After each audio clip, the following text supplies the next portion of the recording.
جندي بحري جوي موشد شعارنا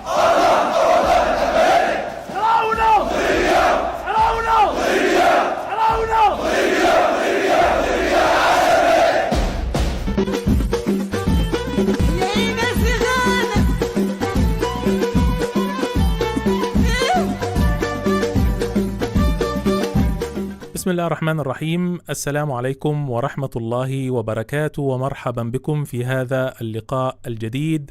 ماذا يحدث للأطفال في ألمانيا؟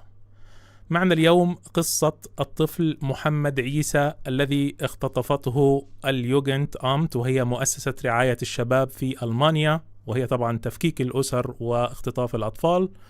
واعتدت الشرطة الألمانية على أم الطفل بطريقة عنيفة. ولمعرفة التفاصيل معنا الأخت أم كلثوم المحرصي. مرحبا بكم أختنا أم كلثوم.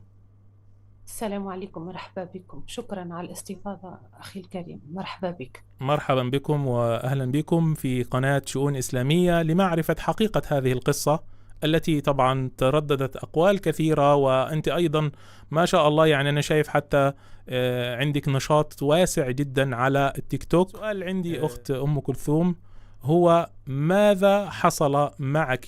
ما هي القصة الحقيقية منذ أن جاء محمد إلى الدنيا إلى أن اختطفته السلطات الألمانية؟ شكرا أخي، الله يبارك فيك، وشكرا على الاستضافة. 2016 ولدي تولد. كنت للأسف في حالة سيئة جدا مع الزوج السابق الألماني. 2018 شهر 6 جات الشرطة لبيتي لأنه كان يضرب فيا أنا وابني، بحكم أني كنت نعيط باللغة الألمانية ساعدوني ساعدوني. الجيران اشتكوا للشرطة، الشرطة جات الحمد لله. الشرطة خرجتني وأنقذتني أنا وابني وعطتني قرارات، يا تقعد معاه للأسف طبعا لا، يا يعني تخرج من الحياة هذه. خرجت بالطريقة بالشرطة، رحت المدينة أخرى، عشت فترة جميلة أنا ولدي. رجعت لنفس المدينة وين هو يعيش، دورتموند. انفصال يعني طليق فترة طويلة. تعرفت على شكون وتزوجت بالطريقة الشرعية والطريقة المناسبة الحمد لله. لما هو اكتشف أنه يعني حياة جديدة، متزوجة سعيدة أنا وابني، ابني يعني يمشي للروضة وحياتنا سعيدة. لما هو اكتشف هذا للأسف التجأ هو الأخيب شيء الإنسان أو الأم أو الأب يلتجأ له هو مكتب الأطفال باش يدمر عائلة. التجأ هو لمكتب الأطفال، والتجأ أيضا للقضاء. رفع عني محكمة هي فكين الحضانة الكاملة، هذا بدون أي مشاكل. يعني لم تكن هناك أي مشاكل، هو خلق المشاكل. أنت كان معك حضانة كاملة؟ يعني أنت في بعد الانفصال حضانة. بعد ما حصل الطلاق أصبح معك أنت حضانة كاملة؟ في ألمانيا الحضانة تعطى نصف نصف. تمام، فهمت وأنا عليك. وأنا أبدا لم أطلبها، لأنه نعرف هذا ظلم ضد الأب. لو حتى الأب ليس جيد، أنا نعرف هذا ظلم في الإسلام، من حقه أن يشوف ابنه. ينفك الحضانة بدون حق. نعم، وبالتالي كانت الحضانة مشتركة بينكما، وهو لجأ إلى القضاء من أجل أن يحصل على الحضانة الكاملة وينزع منك الطفل، هكذا فهمت أنا. نعم، تفضلي كمان. وهذا حبا صدقني بالتجارب، وابني يوم آخر إن شاء الله يكون شاهد على الحقيقة. هذا ليس حبا في الابن، فهو كان مسيء المعاملة له ماديا ونفسانيا وجسديا، يضربه للأسف. ليس حبا هذا، لأنه فما لو بعض الأشخاص هنا من ألمانيا يفهموا، لو إذا هو خذا الحضانة كاملة يجبر عليه القانون أني، وبحكم أني نشتغل وعندي مشاريع، يجبر عليه القانون أني نعطيه حضانة. وإذا أنا نشتغل وعندي كفاءة مالية جيدة، تصبح الحضانة بالحق يعني سعرها مرتفع جدا. هو للأسف حب يدمرني لأني تزوجت مرة أخرى وعشت سعيدة. للأسف حب يدمرني لما اكتشف أنه عندي بيت وحياة جديدة. حسبي الله ونعم الوكيل. ولما يعني إنسان يعرف في القانون ويفهم، أنا مانيش ألمانية وما نفهمش في القانون للأسف في هيك الوقت. يفهم أنه إذا هو فك الحضانة وربح راح ياخذ مصاريف كتيرة مني أنا. مم. في 2021 رفع قضية ضدي ودخل مكتب الأطفال لحياتي. حقوا معايا مكتب الأطفال، جاوا لبيتي قالوا لي بيتي في دورتموند، قالوا لي بيتك ما فيها حتى مشكلة، ما نشوفوا حتى مشكلة. قال انه مكتب الاطفال في دورتموند ما نجحش معايا، واصل ديما يمشي لهم. التجأ للقضاء المرة الأولى، حب يفك الحضانة، كانت محاولة فاشلة. القاضية حكمت لا، يقعد الحضانة هكا وهكا، ويسمح له كل أسبوعين ياخذ الابن 3 أيام فقط، مم. لا يسمح له أكثر، بحكم أنه عندي كتير أدلة قدمتها في المحكمة كانت ضده. ثم رفع محكمة أخرى ضدي، وهي نوعا ما يعني محكمة لا يجوز أيضا حتى استقبالهم في التهمة اللي تهمها لي. تهم أو مش تهمة، هو رفض أني أنا نحول المدينة أخرى وعندي بيت آخر ونعيش حياة أخرى. احنا رحنا، نعود كلامي، رحنا منفصلين دينيا، منفصلين وأيضا قانونيا، يعني مطلقين. تم يعني حتى الطلاق شرعي، الطلاق الشرعي تم يعني مش يعني بطريقة شرعية. مم. أول شيء شرعي ثم بالأوراق، لأنه الأوراق يتطلبوا وقت في ألمانيا، يعني مم. الطلاق يتطلب وقت. أخي، وأيضا عندي يعني عندي حاجة نحب نقولها، شيء نحب نقوله، أنه هو طلب الطلاق، وهذا شيء أنا ما نفهمه في القانون.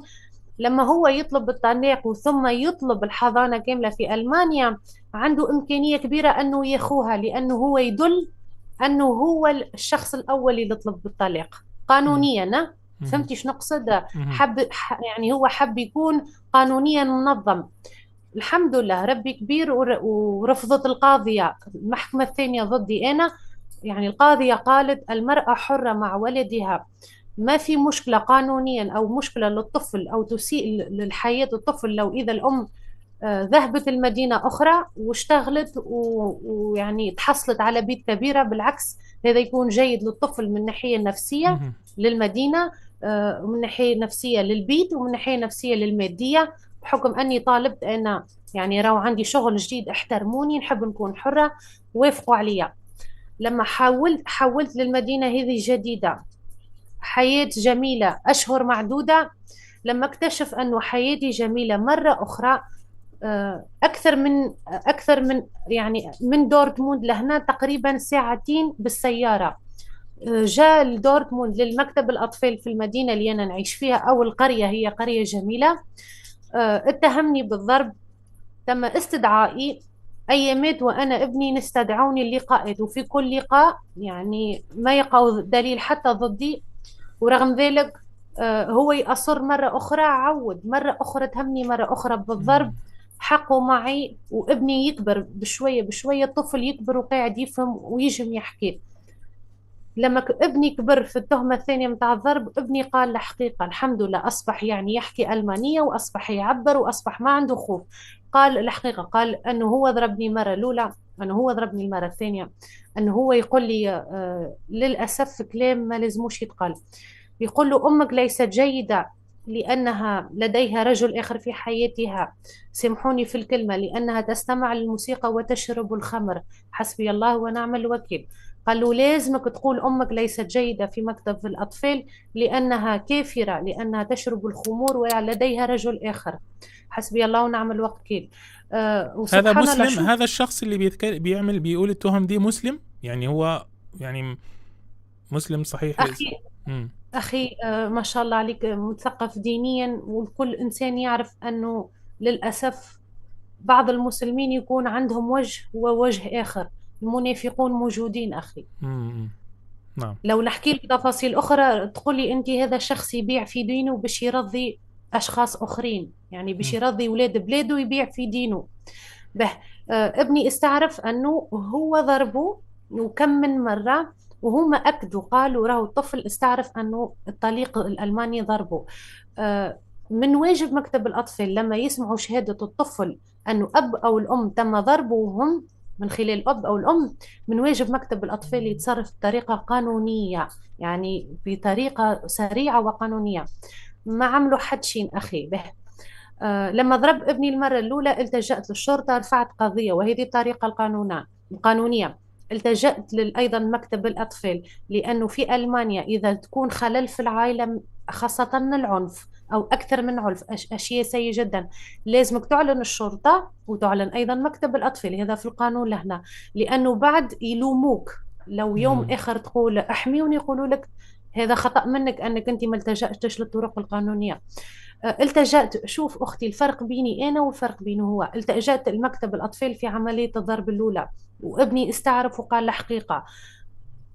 طلبوا مني نتحدث معهم، تحدثت معهم مرة أخرى، للأسف لا نصدقك فراو سيدة أم كلثوم محرسي، لأنه الطرف الآخر قال أنا لم أضرب به. مم. التجأت للشرطة وعملت يعني ملف. ثم المرة الثانية ضربني في نهاية 2022، ضربني هنا في شارع بيتي أمام بيتي أنا وابني. وهذا بعد التجأت الطلاق، يعني هذا بعد الطلاق وبعد فترة، يعني بعد فترة من. مم. بعد سنين، أنا كنت متزوجة أخي، وقت فترة طويلة متزوجة، حياة جديدة. مم. جاء للشارع هنا ضربني أنا وابني. التجأت للشرطة مرة أخرى في نفس اليوم، وذهبت للمصحة وخذيت شهادة طبية في نفس اليوم، وفي نفس اليوم اتصلت بمكتب الأطفال بالطريقة القانونية، باش بعد ما يلومونيش، ما يقولوليش علاش ما التجأتش مكتب الأطفال في حالة الخطورة على الطفل. اتصلت بهم، زوجي يتحدث معهم باللغة الألمانية جيدة جدا جدا، قال لهم حالة طوارئ، الابن توا تم ضربه، نطلبوا منكم تحقوا توا نجيوكم، احنا قراب لكم تقريبا 5 دقائق بالسيارة. لا، قالوا مش معناتها لا، ليس لدينا وقت، لكن احنا نقولوا له هذه حالة طوارئ وهذا من واجبكم متاع الشغل، هذا شغلكم انكم تلتجئوا للحالات السريعة كما هكا. ليس لدينا وقت. زوجي قال الأسبوع هذا أو اليوم هذا، ليس لدينا وقت أيضا. قال لهم وقتاش باش تحقوا مع الطفل، لقد تم ضربه، هذا شيء في القانون مخالف جدا. للأسف ليس لدينا الوقت. بعد فترة طويلة حقوا مع ابني وحقوا معايا. ابني استعرف مرة أخرى وقال يعني بالتدقيق إيش صار له، وشاف بعينيه وكيفاش شاف كل شيء. بعد فترة طويلة يعني كان الاتصال منهم شو حدث. للأسف ما نصدقوكش لأنه ما فماش أدلة، وتحدثنا مع التاريخ الألماني وما فماش أدلة. مم. يعني أخي صدقني محاولة. كأم مم. نلتجأ كان الربي في هذه الحالة، نلتجأ كان الربي في هذه الحالة. لكن الحمد لله قمت بأشياء أخرى قانونية، التجأت للقضاء، وللأسف أكثر من عام تقريبا، يعني مش ندخلوا في العامين، قضايا ضرب ضد الطليق أخي بدون، تم احتقاري يعني حتى قانونيا. للآن ننتظر في جلسات على عملية الضرب. نكمل نحكي نقول لك يعني كيفاش وصلت للمرحلة أنهم ياخذوا الطفل. أم، رفع علي مرة أخرى قضية شهر 3 2023 يوم 7، مرة أخرى قضية باش يفك الحضانة. القاضي شاف كل شيء، وأنا طلبت من القاضي، طلبت منه يعمل جلسة استماع مع ابني قبل ما تبدأ جلسة الاستماع معي أنا. عمل جلسة استماع ودخل المحكمة القاضي وقال أنه هو يعني قرر باش الحضانة الكاملة ما تتعطاش ليلو أبدا أبدا. قال له يعني هذا شيء مستحيل، مم. يعني أنت فقط تضيع في الوقت، وهذا مستحيل أنت تاخوها بدون أي سبب بدون أي دليل. وإضافة على ذلك قال له لأنه هو كان شخص بدون احترام في الجلسة هذه للقاضي وبدون احترام لي أنا. وقالها أيضا القاضي، قال له أنا لاحظت عليك وقت كامل أنت تستفز فيها، أنت جيت هنا فقط عينك عليها تستفز فيها وهي تبكي، هي لم مم. تتحدث، لم تستفز، لم تقول أي شيء خايب. وهذا صحيح حقيقة، جلسة كاملة أنا نبكي به. قال له وإضافة على أنه أنا مستحيل نعطيك الحضانة كاملة، إضافة على ذلك نمنعك منعا باتا تشوف ولدك، أو مم. تجي يعني تأتي إلى بيت ابنك وتهزه ليلك، أو تأتي إلى الروضة وتهزه ليلك. وحقيقة كان ممنوع عليه وتم إبلاغه أيضا الروضة الكندرغارتن، إذا يعني لو حتى كان بجانب الروضة، يعني هما يتصلوا بالشرطة وتجي الشرطة. لو حتى هو إذا بجانب البيت أنا عندي الحق نتصل بالشرطة ونجيب له الشرطة، لأنه تم القضاء في شهر 3، كل شيء كان ضده وكل شيء رفضوه حتى مم. يشوف الطفل، لأنه القاضي تحدث مع ابني، والقاضي قالها، قال كل مرة نطلب من الابن هل تريد أن ترى ابنك؟ الابن يقول مستحيل، أنا لا أريد أن أراه، أنا لا أحبه، أنا أخاف منه، أنه ضربني. قال يا ناس افهموا أن الطفل خائف من الأب. به أخي شوف، يعني شوف الظلم في الجلسة هذه شهر 3 يوم 7 2023. ما كان عنده حتى دليل ضدي. الدليل الوحيد اللي كان رافعه في يده كان طابع صور من فيديوهات، عامل كابتير ديكرون او ده سكرين شوت، صور ابني يسبح، ويقول ابني يسبح، انه يسبح في تركيا بدون علمي بملابس سباحة.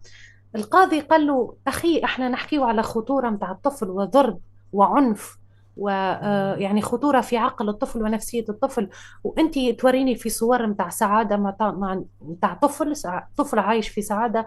قال له بأي ذكاء هذا يكون دليل؟ وهذا بالعكس كان دليل ضده، لأنه كان إنسان استفزازي محكمة كاملة. به هذا شهر 3 يوم 7. نهار 22 شهر 4، المدة بين شهر 3 7 3 2023 22 4 2023 مدة عشناها سعيدة احنا كعائلة، لأنه أيضا خرج من حياة ابني كان سعيد، وكان يقول لي يا ماما عقلي سليم الآن، أنا ما عادش نخاف. يقصد من الأب الألماني للأسف. في الفترة هذه القصيرة أقل من شهر لم يصير، يعني لم يحدث أي شيء سيء. لم تكن تهمة أو ضرب أو أي شيء من ناحيتي أنا. يوم 22/4 اتصلت بي مكتب الأطفال، عندك لقاء مع الطليق الألماني ونتحدثوا فيه. ما كانت عندي حتى مشكلة، لأنه أنا سعيدة بالحكم تاع أخر قضاء. ذهبت، قالت لي باش ناخذ طفل. قلت لها بأي تهمة؟ قالت لي بتهمة الضرب. أنا قلت لها لكن تهمة الضرب قبل شهر أو أقل القاضي يخرج فيها تقرير أنه يقعد مع الأم. إذا القاضي يعرف أنه أنا ضربت ولا ظهر دليل، القاضي يحكم أنه الابن يذهب للملجأ. قالت لي لا، شوف الظلم خويا. قالت لي لا انا قررت وحدي. لكن قلت لها ما عندك ورقة من القاضي انه واجب اني انا نعطي ولدي؟ قالت لي ما عندي نجي انا لبيتك. قلت لها مرحبا بك، لا اعطي ابني. قالت لي اذا نجي مع الشرطة. قلت لها ايضا مع الشرطة مرحبا بك، ما نخافش ما نعطيش ابني. لو انت عندك ورقة من القاضي والقاضي يقول ناخذ الابن للملجأ بتهمة الضرب، تبعوني في هالنقطة، بتهمة الضرب، قلت لها مرحبا بك. قلت لها لكن انت لو ذهبتي الى القاضي وتقول له تهمة الضرب، يقول لك اسف اختي تحدثنا فيها وانا قررت يقعد مع امه. هي عرفت انه كلامي صحيح. يوم الاثنين 22/4 في هذا اليوم هي عملت لقاء مع الطليق الألماني، المرأة الأولى والمرأة الثانية من مكتب الأطفال، وهما ثلاثة كانوا في الغرفة وأنا كنت خارج الغرفة نسمع فيهم. ثلاثة كانوا يحكي وقت طويل ويتحدثوا ويضحكوا خويا، يضحكوا بصوت عالي. كملوا الترمين متاعهم، روحت انا البيت. جاو نهار 26/4 هزوا الطفل. أخذوا الطفل، بعد هزوا الطفل يعني أخذوه يعني. يا اخذوه. باش نربط لك لهنا كيفاش تم اتهامي بتهمة جديدة. اخذوه يوم 26/4. بعد ما اخذوا ابني اتتني الاوراق. ركزوا معايا، بعد ما اخذت ابني اتتني الاوراق علاش ابني تم اخذه. مكتوب في التهمة انه يوم 22/4 يوم الاثنين، ها، يعني في اليوم اللي قالت لي انا ناخذ ابنك على عملية الضرب، أنه هذه المرأة متاع اليوجن أمت وهو أيضا الطليق الألماني يوم الاثنين هي خذت تقرير قرار أنها تاخو ابني بتهمة جديدة وكلها كذب. نقولها تهمة أنه يوم الاثنين هي كتبت ورقة للقاضي يوم 22/4، من فضلك سي القاضي سكر عليها الحدود السيدة أم كلثوم محرسي وابنها محمد عيسى، سكر عليها حدود أوروبا كاملة، وتتصل بالاس اي اس واللي هي تعتبر الحدود الأوروبية كاملة، وتدخلهم في القائمة السوداء وتسكر عليهم. يعني أنا وابني في القائمة السوداء متاع الحدود، ممنوع علينا نسافروا أو ممنوع علي حتى أنا نسافر من مقاطعة كبيرة إلى مقاطعة كبيرة. يعني أنا أصبحت مجرمة ومهربة أطفال أو مهربة ابني. وإضافة على ذلك هذه تهمتها الأولى، باعتباري أنا السيدة كذا كذا المسؤولة على الطفل كذا كذا. السيدة أم كلثوم باش تهرب الطفل خارج أوروبا. مم. وأيضا جاهزة، لديها جواز سفر لابنها، وأيضا لديها الكفاءة المالية. هي يعني تعرف أنه إحنا حالتنا المالية الحمد لله. لديها أيضا يعني كما إحنا نقول عندها الفلوس ومستعدة باش تهرب. وأيضا إضافة على ذلك السيدة أم كلثوم محرز عندها اتصالات بالخارج، عندها اتصالات بتونس. الله أعلم منين تعرف هي. طبعا أنا تونسية، عندي عائلة في تونس. يعني الآن التهمة اللي هي حطتها أول حاجة إنك عاوزة تخطفي الطفل وتهربي بيه برا البلد، هذا هو مم. هذه هي التهمة، هذه هي التهمة اللي هي خلقتها يوم 22/4، تهمة جديدة بدون أدلة. وهذه هي التهمة قدمتها للقاضي بطريقة استعجالية. قالت أنه أنا محضرة روحي ماديا، وعندي اتصالاتي في تونس، وعندي زواج سفر لولدي تونسي، وعنده الجنسية التونسية والباسبور التونسي. وإضافة على ذلك هي متأكدة، وهذه حالة طوارئ وهي متأكدة. ومع كلامها في الفقرة الأخيرة، كلامه هو ما هي قالت: وأيضا الطليق الألماني يؤكد أنها ستفعل هذه، وأنها سبقت وفعلتها، غادرت البيت الزوجي بدون إعلام الشرطة أو اليوغن أمت. يقصد 2018 لما جات الشرطة وأنقذتني منه. أنا مم. أعلنت الشرطة جيت وأخذتني، الشرطة أنقذتني. كان عندي تقرير ضده هو، الضرب به. هذه هي تهمتها، يعني في تهمة هي أني أنا باش نهرب ابني، وهذه جريمة كبيرة في ألمانيا. مم.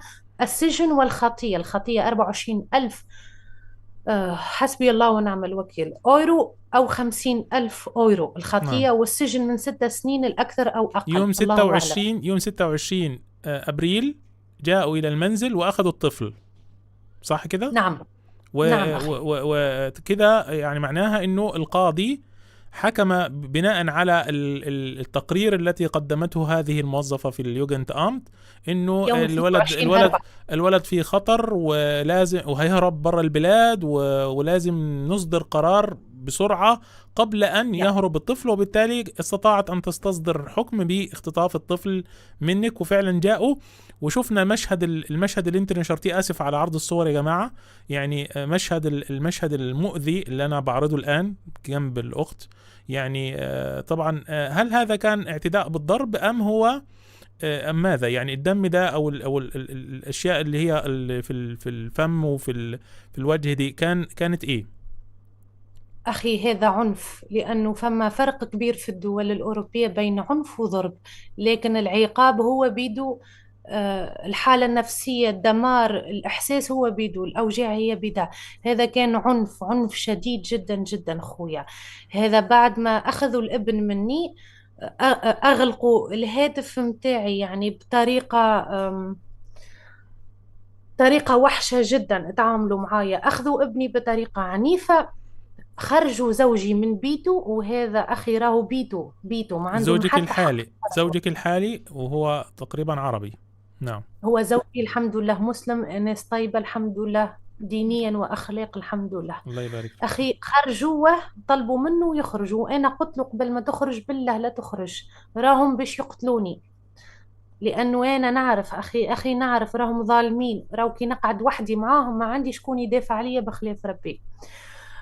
خرجوا زوجي، عملوا كتير أشياء في البيت باش ما يكون حتى شاهد كإنسان، أو حتى شاهد كتسجيل صوتي أو تسجيل كاميرا في البيت أو أي شيء، لأنه عملية مخططة. به طلبوا مني نغلق الهاتف، رفضت. بعد أغلقوا الهاتف متاعي، وبعد أنا ما نعرفش فين الهاتف متاعي راح. أخذوني من المكان اللي كنت أنا بجانب الباب. تم حاصروني ثلاثة زوز نساء شرطيين ألمانيين وشرطي مهم. وعدل منفذ أو عدل إشهاد يقولوا له هنا. حاصروني، تم أخذ ابني. أخي نحكي لك أنا، ابني هذا أنا محملة ابني. مم. كيفاش طفل عمره 6 سنين يخرج من هنا بكل سهولة؟ أنا ابني كنت محملته هكا كنت حضنه، نعم. ورأسه كده. مم. طبعا ما يخرج ابن ما شاء الله عليه طويل، ما يخرج طفل بالطريقة من يدية إلا ما يكون عملية انتزاعه سريعة وقوية وعنيفة، وهذا هو اللي تم. بعد ما أخذوا ابني وخبوه في الكوجينة، يعني حطوا ابني وراء جدار المطبخ، أم، كنت أنا يعني كنت هكا يدي هكا، هما كانوا شاديني وأنا في صدمة نعيط. أنا لم أضرب، لم أشتم، لم أفعل أي شيء، لأنه سبحان الله في هيك اللحظة صدمة، دمار شامل. ورغم ذلك كنت محترمة، لأنه أنا نعرف ديما أي غلطة في ألمانيا ضد هذوما الألمان نوصل حتى الحضانة كاملة تتفكلي أو سجن، يعني غلطة مم. صغيرة. به، حسبي الله ونعم الوكيل فيهم خويا والله. يعني بعد ما انتزعوا منك الطفل ماذا فعلوا معك؟ يعني ايش اللي حصل؟ أنا كنت واقفة هكا، الشرطية الألمانية من هنا، واحدة من هنا، والشرطي الألماني أمامي. خويا في سرعة، في سرعة، يعني صدقني الإنسان كي يقول لك راني في صدمة، الدنيا أصبحت سوداء وبعد رجعت لي الذاكرة، هذا اللي صار معايا في هيك اللحظة. بعد ما أيامات رجعت لي الذاكرة، أخذوني خويا، هزوني.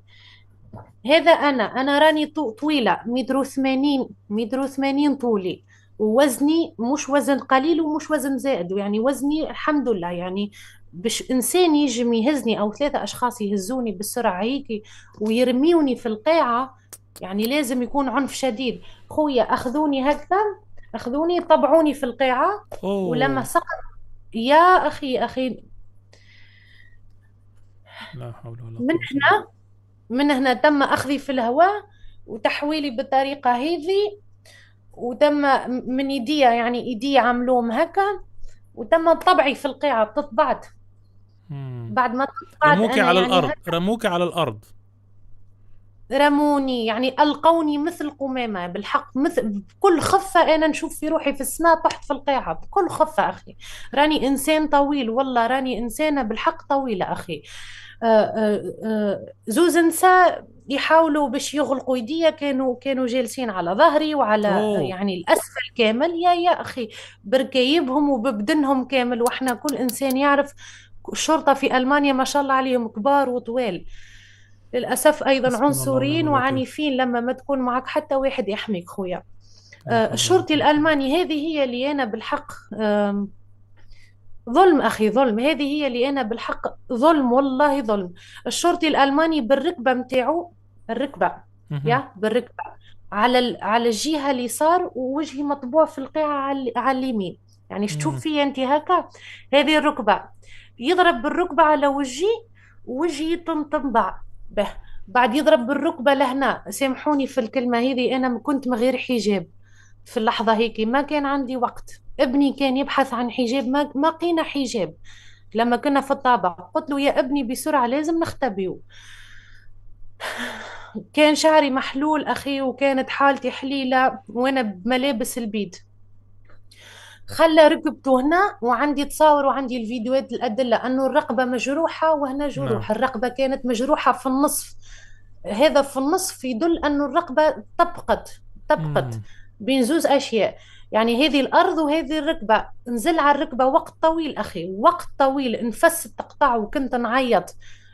باللغة الألمانية ما سمعت فماش هوا، ما فماش هوا، راني مم. نموت، راني نموت، توقف. ضغطت نفس تقطع فترة معينة، عود الركبة متاعه هنا وقت طويل ويضغط عليا، يضغط عليا. حسبي الله ونعم الوكيل. بعد عود الركبة هذه أخطر حاجة، الركبة وقت طويل في الرقبة. خويا الموت شفتها، والله العظيم الموت شفتها. يعني تخيل أنت في هيك الصدمة هنا، الموت شفتها خويا.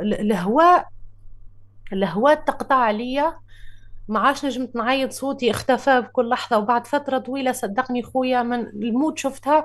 وبعد كي هز الركبة متاعه وقت طويل، وانا قعدت نعيط نقول لهم توقفوا توقفوا وقفوا، يعني ستوب ستوب ستوب، ايش هابا جارنكس كما خطراني ما عملت لكم حدشين، توقفوا. أم، وفي هذه اللحظات الكل ابني كان مختبي في المطبخ ورا الجدار. انا ما نعرفش عملوا له، يمكن اعطيوه سماعات لانه وقت كامل ما سمع حدشين.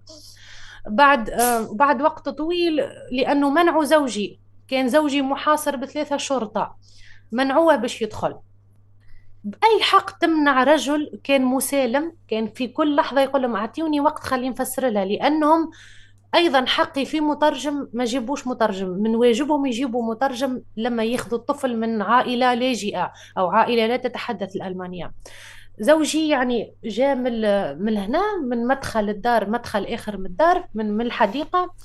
لما شاف المدخل متاع بيت قال لي أنا شفتك مرمية على القاعة، ما فهمت شيء.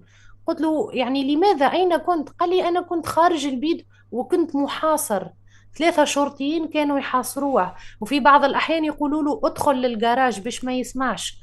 قلت له شنو سمعتني؟ قلت له قعدت نعيط وقت طويل، ساعدوني ساعدوني ونبكي.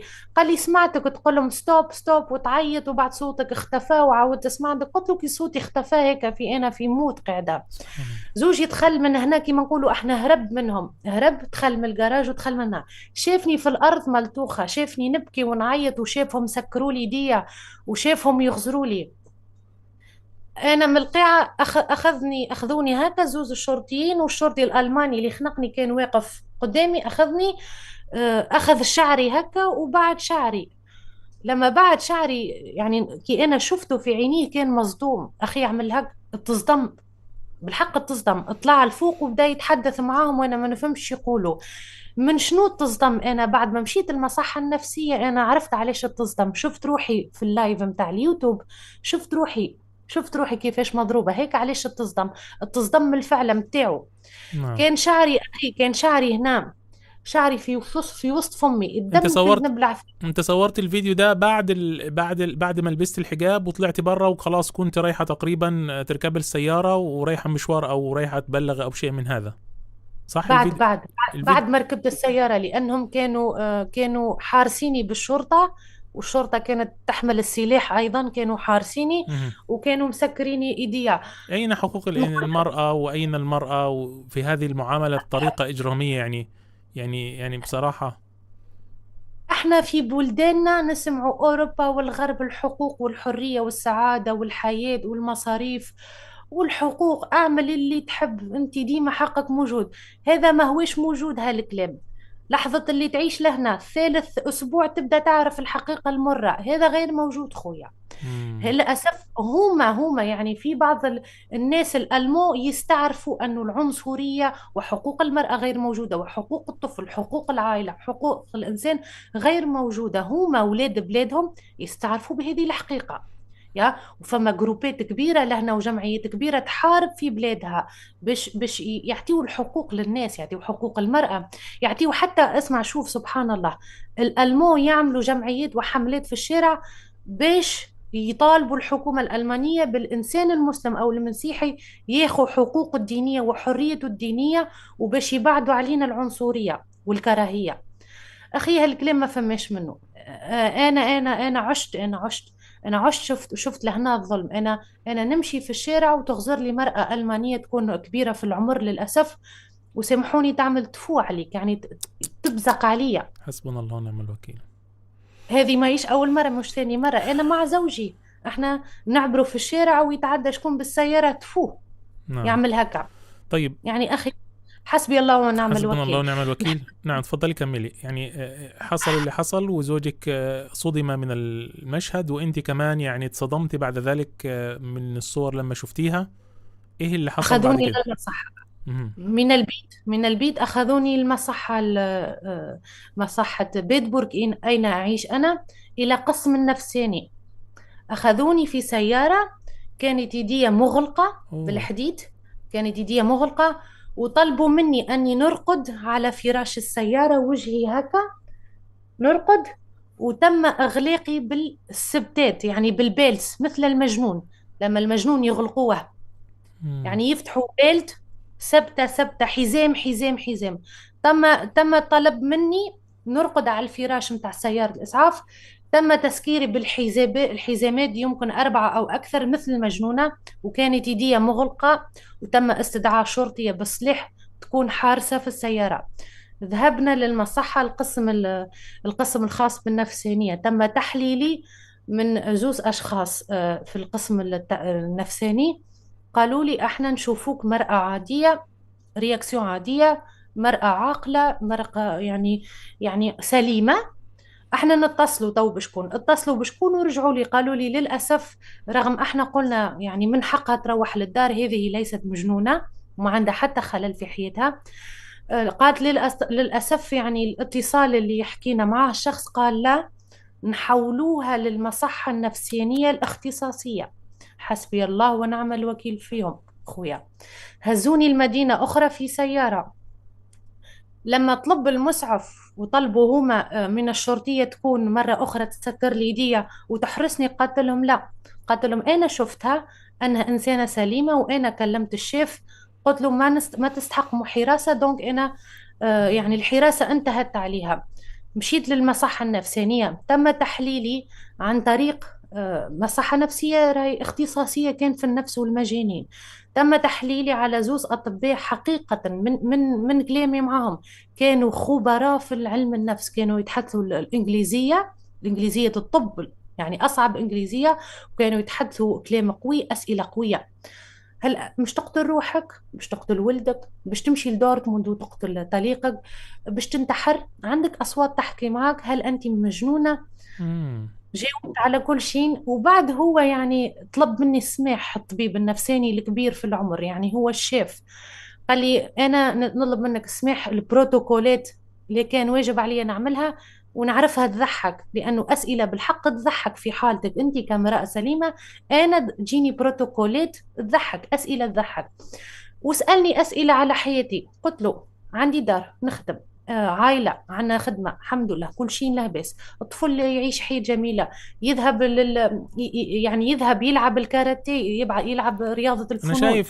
شايف ابنك يعني، الصور اللي انت بعتها لي صور جميلة جدا. الولد مبسوط، الولد بيعمل خبز، الولد بيسبح، الولد مبسوط سعيد مع القطة.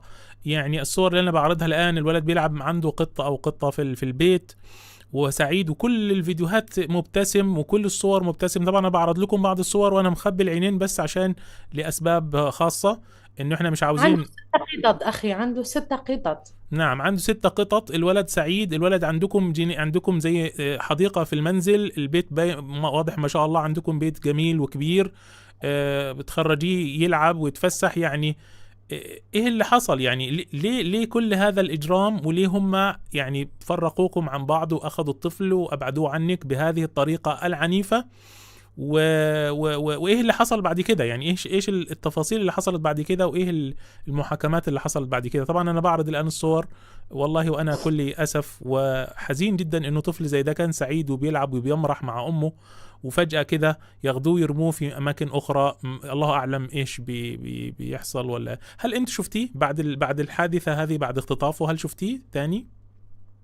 والله خويا شفته بعد شهر ويوم، شفته بعد شهر ويوم، ساعة، ساعة خويا ساعة. هذا ابن جبته أنا وحاربت عليه، شفته ساعة خويا. وزادت حالتي تعبت أكثر كي شفته، لأنه كان خائف من المرأة متاع المكتب، كان خائف يظهر مشاعره، كان خائف يقول ماما نحبك، نحب نرجع البيت. أما أنا الحمد لله، ربي بعث لي ذكاء وقوة في هيك اللحظة، وقال لي دور ولدك، خلي ابنك يشوفك أنت مش يشوفها. قلت له إجا أقعد هنا، نقعد في الأرض ونتحدث وجها إلى وجه. هو يقول لي ماما وين نشوف؟ نقول له لا، شوف هنا. نصف اللقاء لما كانت الأعين الكل معا، وكانوا نساء المكاتب الأطفال، تنحى الخوف خويا وقال كل شيء. قال ماما راني خامج، ماما راني توحشتك، ماما راني نحب نمشي معك، ماما نرجع معك تو. أم ماما وقتاش نرجع؟ لا يعني حول ولا هو قوة الا بالله. يطلب مني بكل أدب ماما نرجع. يا ماما تعرف انتي فين نعيش؟ انا ما نعرفش، انا قالوا لي لازمني نعيش هنا خاطر انا ما عنديش بيت. وتخيلوا انتم موقفي في هيك اللحظة وانا نبكي ونقول له ناين كون قوي، عيش ولدي، عندك بيت، حتى انا نحبك، حتى انا توحشتك. هو يقول لي نرجع، مثالش تهزوني اليوم نرجع. يعني شوف، هو يحاول، قاعد يحاول معايا مسكين. يقول لي وقتاش عيد ميلادي؟ تعمل لي عيد ميلاد في الدار؟ يعني بكلام آخر تهزني نعمل عيد ميلادي، خاطر يعرفوا اللي هو عيد ميلاده قريب. الله يفرج عنه ويرد إليك سالما غانما. ساعة خويا ساعة. وكان خايف منها، وكل لحظة يبدأ يغزر ويقول فراو فون يوجن أمت، يقول لي المرأة من اليوجن أمت هي اللي جابتني، أنا شفتك مرة في السيارة وأنا قلت لها ماما ماما. قال لي المرأة من اليوجن أمت هي قالت لي هكا هكا. شو سبحان الله، قال لي ماما ولا يبكي من غير حس لأنه خايف منها، يبكي وعينيه تدمع. قال لي يا ماما راني ديما نحلم خايب. ونقول له ايش تحلم؟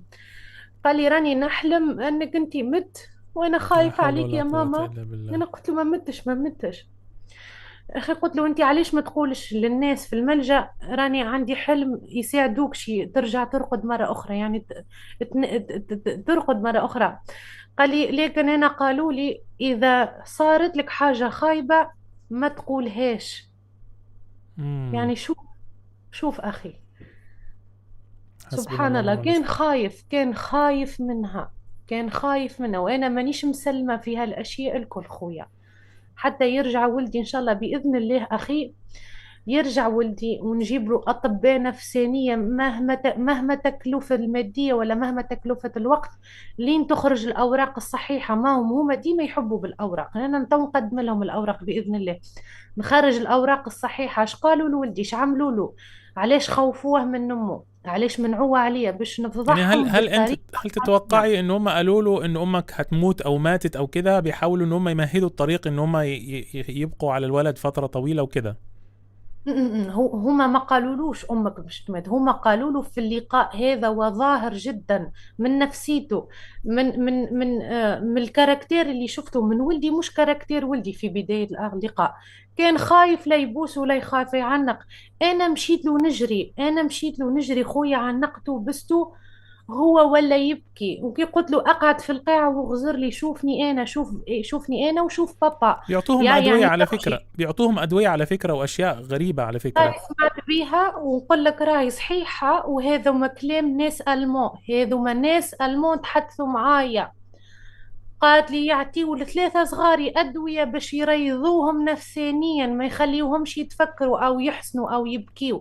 في اللقاءات تم اكتشاف أنه أطفالهم هذوما العائلات النسائية، مرأة أعطتني ورقة بالتقرير الطبي أنه في اللقاء هيك كان ولدها واخو دواء راهم شفنا. صغار، نعم نعم، شفنا. دواء راحة عندي نفسية. حالات كثيرة من الناس اللي استضفتهم من السويد، كانوا بيدوا الأطفال أدوية. حتى لينا المغربية التي ماتت للأسف بحسرتها على طفلها آدم الله يرحمها. والله شفت أخويا آه. حيتي، اه، والله هم والله. عاوزين يعملوا كده مع كل الامهات. خلي بالك من نفسك، يعني ابقي قوية. هم الحمد هدفهم لله. الاساسي، هدفهم الحمد الاساسي الامهات تستسلم، يدخلوا في حالة نفسية واكتئاب، ياخدوا حبوب وادوية ويموتوا، وبالتالي الطفل يروح للابد وهم كده يكونوا كسبوا. فانتبهي من هذه النقطة. تفضلي كملي. هذه طريقة سهلة باش ياخذوا الحضانة ويتم بيع الطفل للعائلات الغنية والعائلات الفاسدة والعائلات التي عندها أمراض. ربي يحمينا إن شاء الله. هذه ربنا طريقة سهلة، لكن ننصح كل أم، وعندي برشا ناس قاعدة تحكي معايا حاليا من الدول الأوروبية والدول الأمريكية والكندا، حاليا يحكيوا بالعربي كيفهم مسلمين. ديما ننصحهم كونوا قويين، ارجعوا لربي، توبوا لربي، كونوا قويين. راهو ما فماش حاجة باش تقويك أكثر من التوكل على الله، باش تتجاوز مرحلة الصبر وتولي عندك صبر قوي ونقولوا صبر جميل. باش تتزاوج مرحلة الحزن، تقعد ديما تبكي لكن تبكي بقوة، وتبكي بغاية أنك توصل ترجع ولدك بالطريقة القانونية والصحيحة. اسمع، التوكل على الله ما تدخلش في هذه المرحلة متاع الأدوية والانتحار. نعم، هذا راهو الله طبعا الله يثبتك. مخالف لديننا. كل مرة تتوكل على ربي وتتقوى، نعم. وتنحي من فضلك، نحي الخوف منهم. لو انت خفت منهم ربي يبتليك، وان شاء الله لا. اما هذا هو للأسف، انت تخاف من انسان وما تخافش من ربي، يجيك الابتلاء منه. وهذه راهي تجربة وامتحان كبير علي انا وعلى كل الله امرأة او يثبتك. اب في الحالة، الله اللي انا يثبتك. مظلوم. امتحان كبير. وراهو احنا ما نقارنوش رواحنا بالصحابة وبالرسل عليهم السلام، صلى الله عليه وسلم، ما نقارن، لكن نعرفوا احنا الامتحان علامة من علامات حب يعني. يعني حب الله ليلك للأسف هي جيد في الصغار، لكن الحمد لله احنا كبار ونستحملوها. ان شاء الله تتعدى التجربة ربنا على يرد خير لك، ان شاء الله. ربنا يرد لك ويرجع محمد عاجلا غير آجل. وأطلب من الجميع الدعاء للأخت، إن شاء الله ربنا يرجع لها طفلها وينصرها. أختي، أتكلم الآن على الإجراءات القانونية. يعني عايزين نتكلم على الإجراءات القانونية. إيش أنت اتخذتي من خطوات واحنا على فكرة يا جماعة، عرض هذه القصص واستعراض هذه القصص واستضافة هؤلاء الأخوات والإخوة اللي بيطلعوا معنا، الهدف الأساسي منه أنه تستفيد الأسر الأخرى من هذه القصص وتعرف ماذا يحصل وكيف تتم الأمور، ويكون الناس يأخذوا حذرهم، وحتى الناس اللي عايشين برا اللي شايفين حقوق برضو يعرفوا أنه الموضوع مش بهذه البساطة. عاوز أسألك إيه الإجراءات القانونية اللي أنت اتخذتيها بعد هذا، بعد ما خلاص طلعتي أنت خلاص ثبت ان انت مش عندك مشكلة نفسية وانك انت سليمة عقليا ورجعتي على بيتك ومع زوجك؟ ايش الاجراءات اللي انت اتخذتيها قانونيا يعني؟ آه، امم أول حاجة تخلصت من المحامي القديم. امم لأنه أخي المحامي القديم حسبي الله ونعم الوكيل فيه أخي. في المحكمة الأخيرة ما تحدث حتى كلمة. وهذو ما ننصح الكل الناس حاجة يعرفوها في ألمانيا وفي السويد وفي الغرب وفي أوروبا. المحامي اللي انت تاخذه ويعتبر مساعدة من الحكومة، الحكومة تدفع لك باش تاخذ محامي. هذا هو المحامي راهو يخدم في الحلقة معاهم. نفس الحكاية في السويد. المحامي يعني المحامي الذي تضعه الحكومة، هذا المحامي متواطئ، يعني مش هيساعدك ولا اي شيء، هيكون هو بنفس الطريقة. طب ازاي تخلصت منه وكيف انت بتدافع عن نفسك ازاي؟ تخلصت منه بالطريقة وأسهل طريقة، وهي طريقة قانونية وعندك الحق تعمل فيها. مهم. تكتب فقط رسالة بالطريقة القانونية. ألو عسلامة، أنا معاش يعني حاجتي بك. مهم. يعني بالحق قانونيا أنا تم طردك قانونيا، ومن فضلك ابعث لي يعني الأوراق أو الكوبي أو النسخ، أعطيهم لي، ابعثهم لي به. مهم. ثم أخي مرة أخرى، للأسف ورد بالكم، لو حتى هي تقول لك أنا مانيش تابعة للحكومة راح تحصلك للأسف مثل ما صار معايا مهم. به. أنا تعرفت على محامية أخرى والناس تكتب عليها روعة في قضايا مكاتب الأطفال. اتصلت بها، عسلامة عسلامة، أنا قضيتي هكا هكا راهي كبيرة، مهم. قرأت كل شيء.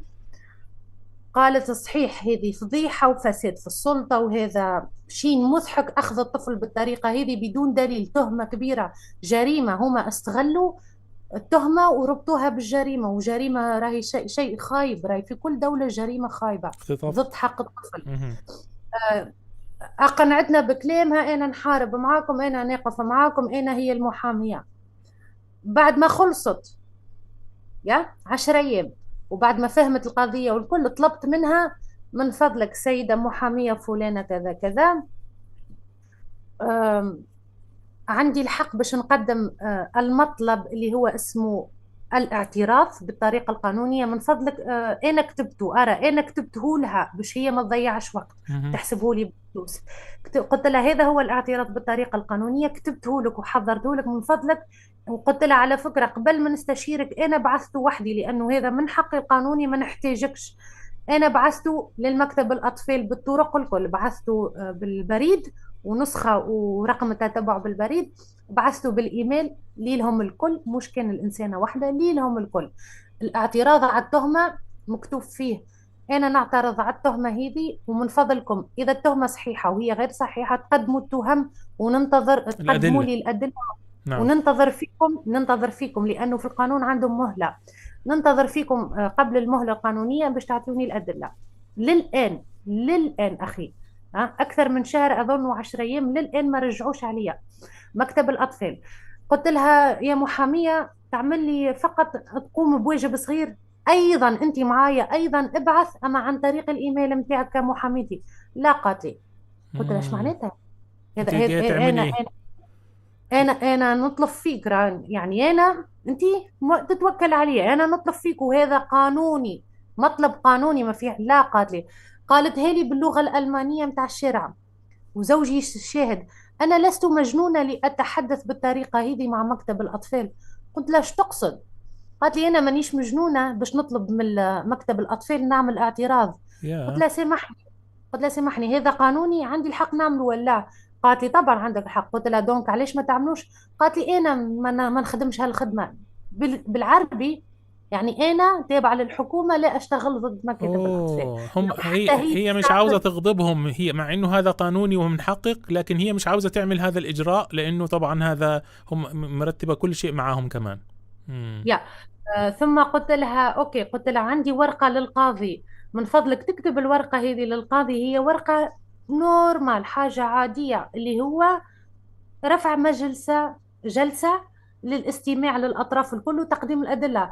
قالت لي لا، أيضا لا. قلت لها لماذا؟ قالت لي ما هوش وقته. ما عليك كان اسمعوا، ما عليك كان تقعد حتى هما مكتب الأطفال يرجعوا لك ولدك. يا سلام. طبعا دي عايزة توديكي في 60 داهية، دي عايزة تضيعك تماما يعني، لحد ما تنتزع منك لأن الحضانة تماما. هما حلقة. شوف مكتب الأطفال يطلب من الكندرغارتن واليوغن أمت والجيران، إذا فما مشكلة اتصلوا بيا. أوكي، خرجنا من الجيران، مشينا تو جات التهمة لمكتب الأطفال. مكتب الأطفال يفك الصغار ثم العائلات، تاخو المحامين متاع الشتات. المحامين متاع ألمانيا متاع الحكومة ما يشتغلوا إلا باليوغن أمت، إلا بقضايا اليوغن أمت. مم. فهمتني أخي؟ هيك علاش ما يجموش يجيوا ضد بعضهم للأسف. لكن فما ديما أمل، راهو فما محامين يشتغلوا بالقلب والطريقة القانونية، كيما الحمد لله محامية. هذا من نوعية المحامي كي تحكي معه تقول له قضيتي هكا هكا، أنا راني باش نمشي ضد مكتب الأطفال خاطرهم تهموني فسادا.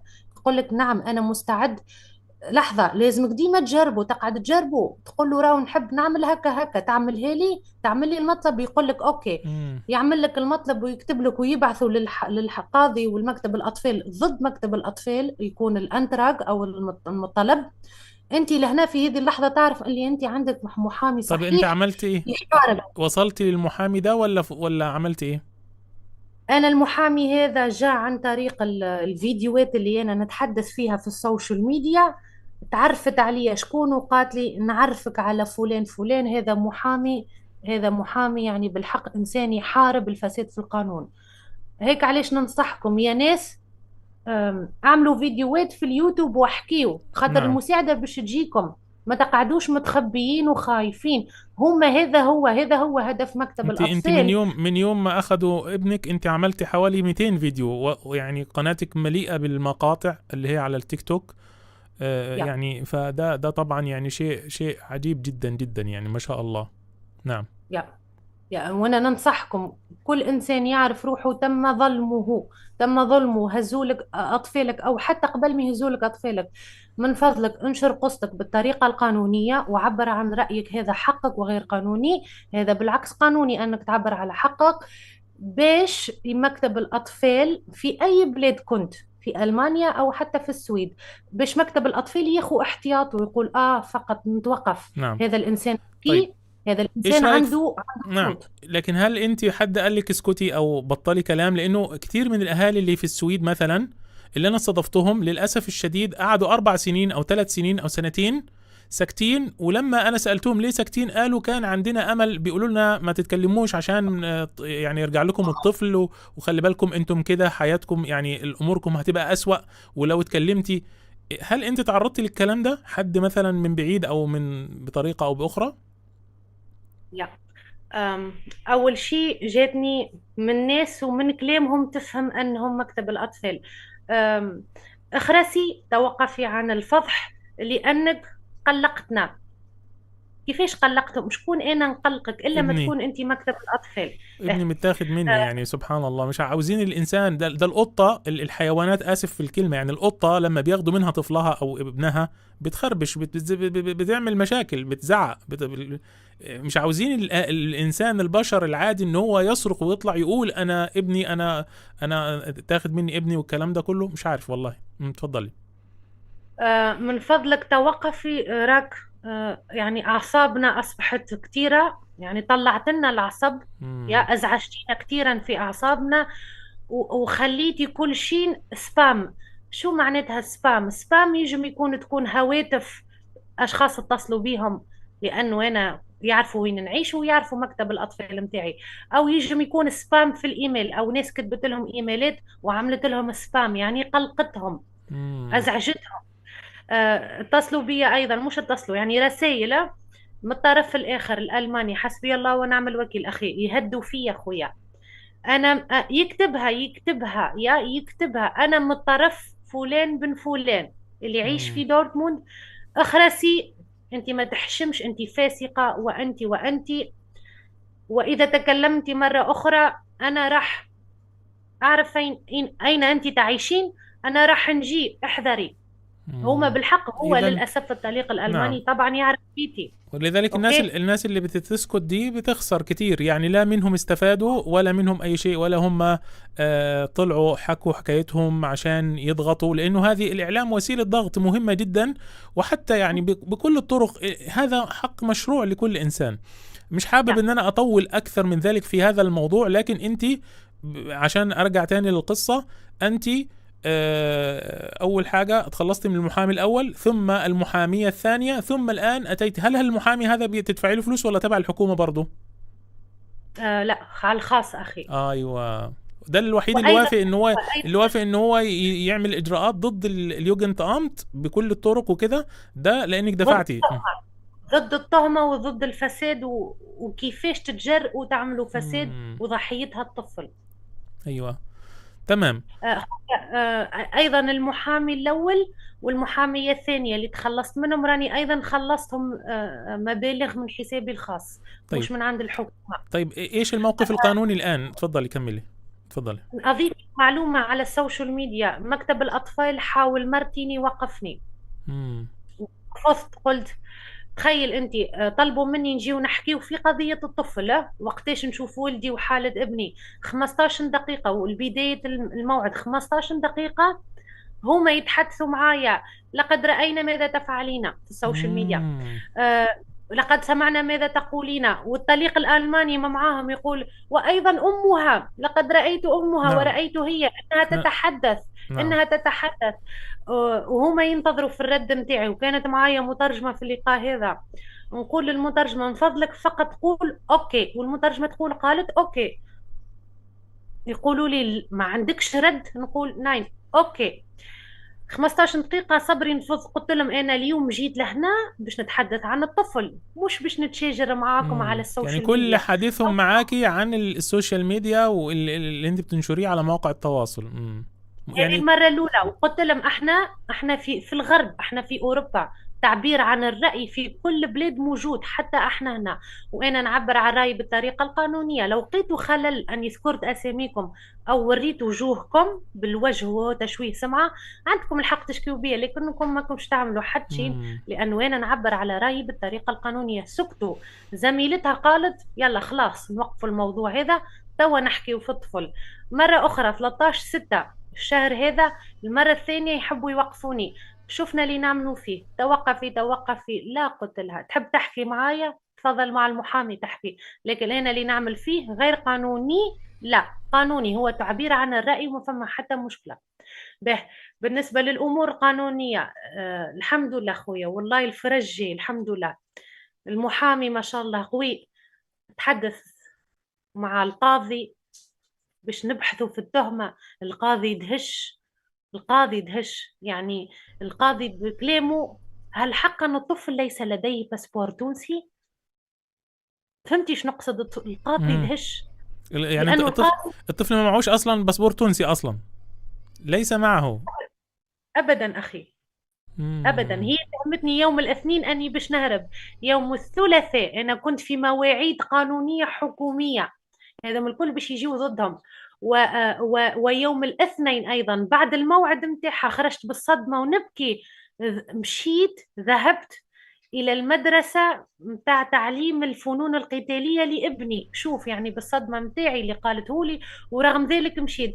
لو انا ذاهبه ورايحه لتونس كيما هي متاكده، هو متاكد وعندهم ادله، باسبور تونسي، فلوس واتصالات وسبق وعملت الجريمه. لو انا متاكده، لين انا يوم الاثنين نهز ابني يتعلم الفنون القتاليه باش نهزه لتونس يكون قوي. لين انا يوم الثلاثاء نهز ولدي للطبيب باش نهزه لتونس يكون لاباس عليه. لين انا يوم الثلاثاء وهي تهمتني في هيك الوقت انا باش نهرب.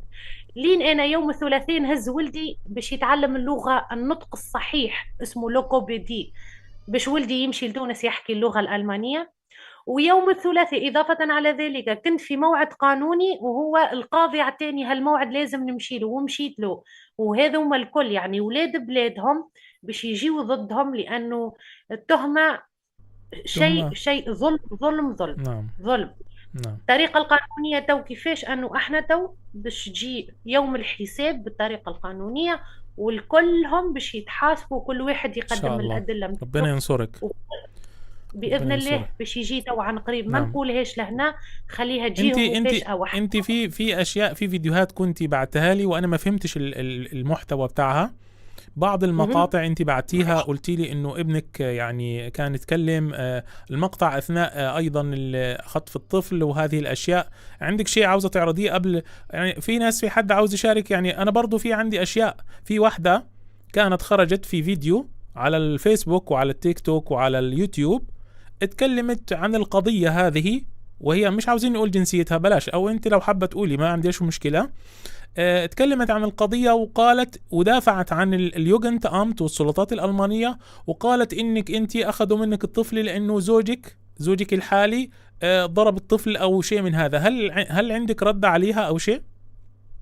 حسبي الله ونعم الوكيل. عرفتك على شكون تحكي أخي. امم. للأسف المرأة هذه برشا ناس لهنا تعرف. أنا كنت في البيت اتصلوا بي بنات، اختي بالله، اختي رجع علينا، رجعت عليهم. شنو المشكله؟ قالت لي بالله راهو انسانه وصلت نسبه المشاهده متاعها ملايين، ونشرتها في برشا مواقع، وللاسف ولاد بلادها يعني نفس الجنسيه متاعها فهموا كلامها وصدقوها ونشروا هالتهمه. تفرجت عليها وسمعت كلامها، زوجي وزوجي وزوجي. يا الله يا الله، راهو حرام، راهو حرام تحكي بالناس ما تعرفش الحقيقة، راهو حرام عليك، راك لا تعرفني باش هي ما تبيع تعرفكيش؟ عروبي. يعني انت ما تعرف، ما فيش بينكم معرفة سابقة أصلا؟ مستحيل نعرفها، طب لا نعرفها لا طب تعرفني. ليش عملت كده؟ أو إيه السبب؟ يعني انت إيه تفسيرك للموضوع؟ نسبة المشاهدة، نسبة الأرباح من المشاهدة، وأيضا هناك نوعية من العرب للأسف، عرب ومسلمين، يحملوا القفة ضد أبناء دينهم، ضد أبناء للأسف. عروبيتهم، الله ينتقم منهم.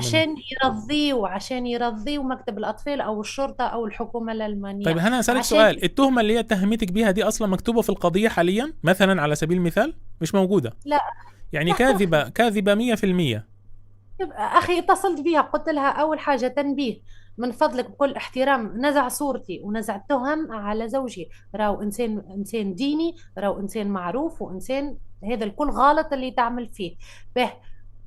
تحتقر في كلامي، ترجع في التعاليق بعدي انا، لكن ما ترجعش عليا. لما نبهتها المره الاولى الثانيه بعد بديت نصعب معاها الكلام، قلت لها راوي بالتنبيه بالمحامي، انا ما عنديش وقت توليلك، اما راني جايتك باش نرفع عليك قضيه التشويه السمعه. ورغم ذلك ما وقفتش وما فسختش الفيديوهات. برشا مم. ناس كتبت لها وشفت وقريت التعاليق في السوشيال ميديا متاعها الكل. كتبت لها توقف، هذا ما يصيرش، هذوما تهم، نفس هذا كذب، هذا ربح نفس مشاهدة على نفس خاطر الناس إنسانة. نفس الناس اللي عملوا في الأهالي في السويد نفس الحكاية، ودول ضاربين أطفالهم ودول كذا. وثبت يا بأوراق القضايا أنه كثير حتى من الأسر ليس لها أي تهمة في القضايا من اللي اتقالت هذه. فهذا للأسف في ناس بتتبرع، للأسف عندهم تطبيل، لا يريدون، هم يعتقدون أنهم بيدافعوا عن وجودهم في هذه البلاد، لأنه طبعا شايفين أنه أن أنت لما تطلعي ترفعي صوتك وتقولي أنه أخذوا أطفالي، أنه هذا يعني ناس تقول لهم طيب أنتوا في أطفالكم عليهم خطورة وكذا، فهم بيحاولوا ان هم ايه، يعني كانهم بيطبلوا او كذا، احنا عندنا ترى عندنا اطفالنا وكذا. طيب يا جماعه، بس في ناس بتاخد منهم اطفالهم، يعني مش معنى ان طفلك ما اتاخدش انه ما فيش حد بيتاخد منه اطفال، لا.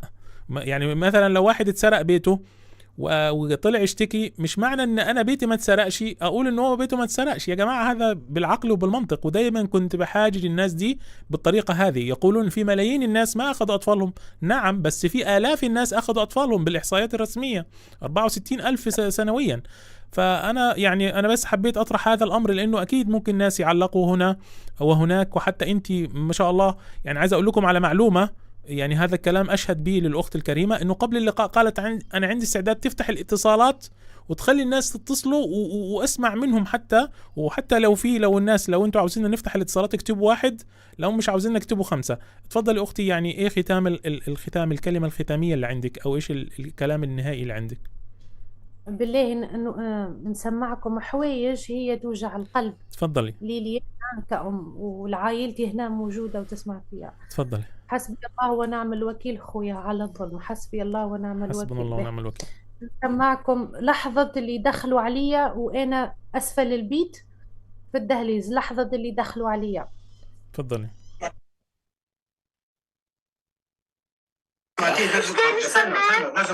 Das kann ich nicht versprechen. Wir gehen aber aus diesem Raum jetzt hier mal.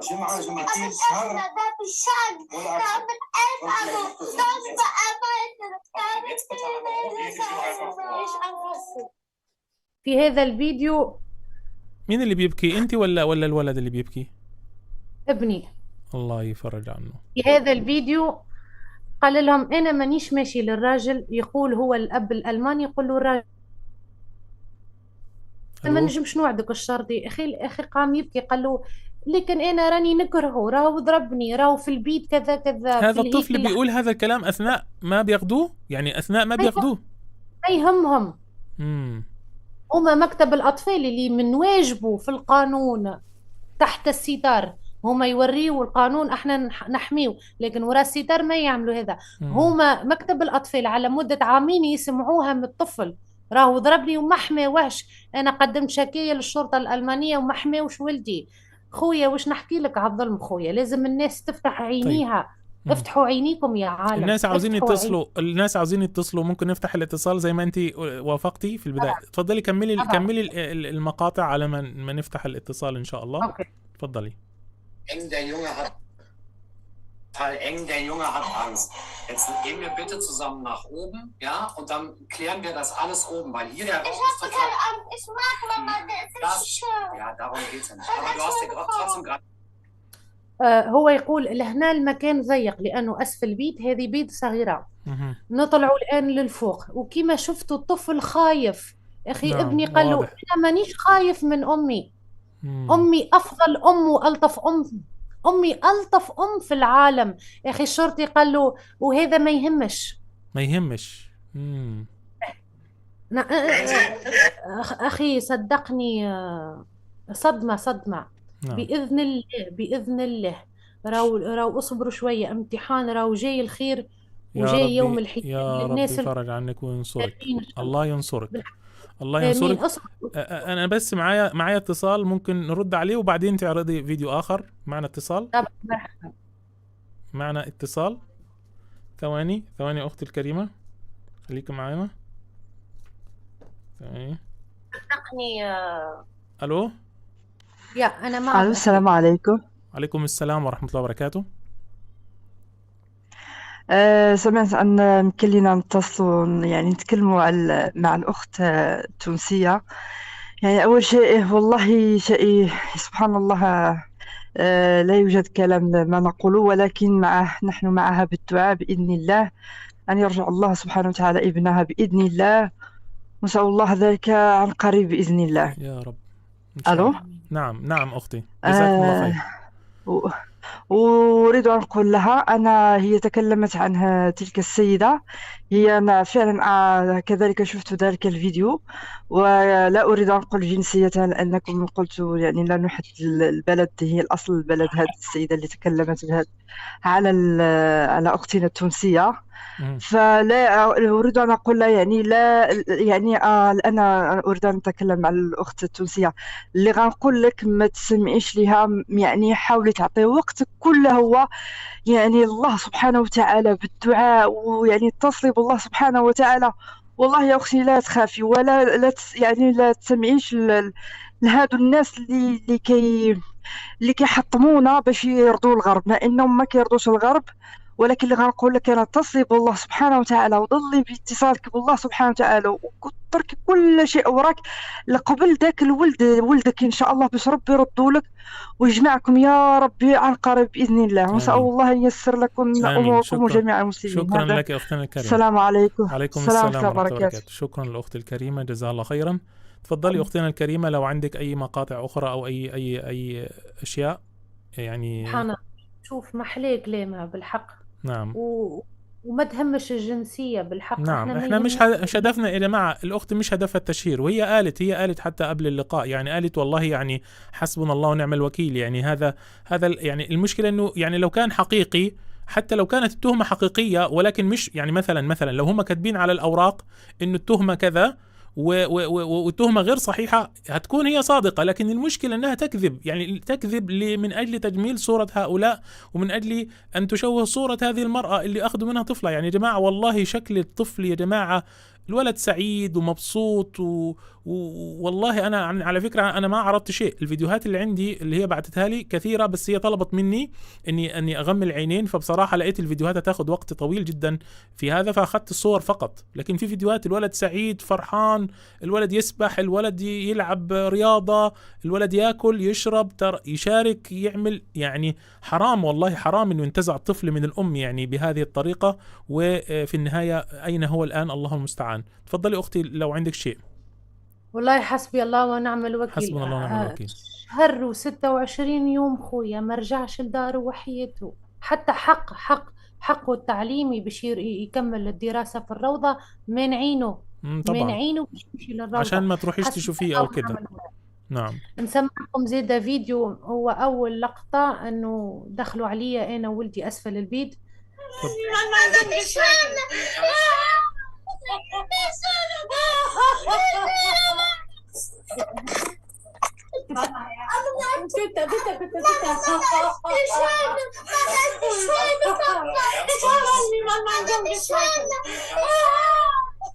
يعني ترويع الناس بهذه الطريقة وترويع الأطفال. يعني أين حقوق الطفل وأين حقوق المرأة وأين هي الطريقة؟ هم دول الإنسانيين، الناس اللي هم المعاملة واللي هم بيوقفوا السيارات عشان البطة تعدي الشارع والقطة مش عارف هذا إيش هذا الإجرام؟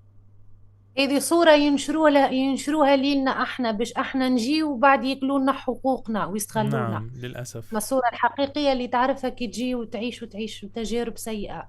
خويا هذا الفيديو دخلوا علينا وانا قلت لهم بالألمانية من فضلك ما تهزوليش ولدي، وما ولدي قال لهم من فضلكم اصبروا. ماما دي شونة، هو ما يقصد جميلة المنظر، يقصد اللطافة. قال ماما لطيفة وقعد يعيط ويقول فيها لين جه البكا، وقالها برشا مرات. يعني من أسفل البيت لين طلعنا والكل كان يعيط ديما وكان يعيط. يعني قال راهي ما ضربتنيش، قال راني خايف كيف هم أنه باش يتهز ويبعد عليا، قال برشا حوايج شي همهم هما. طيب القلب ما فماش أخي، هو يحكي طيب. ولا واحد يتأثر. معنا اتصال.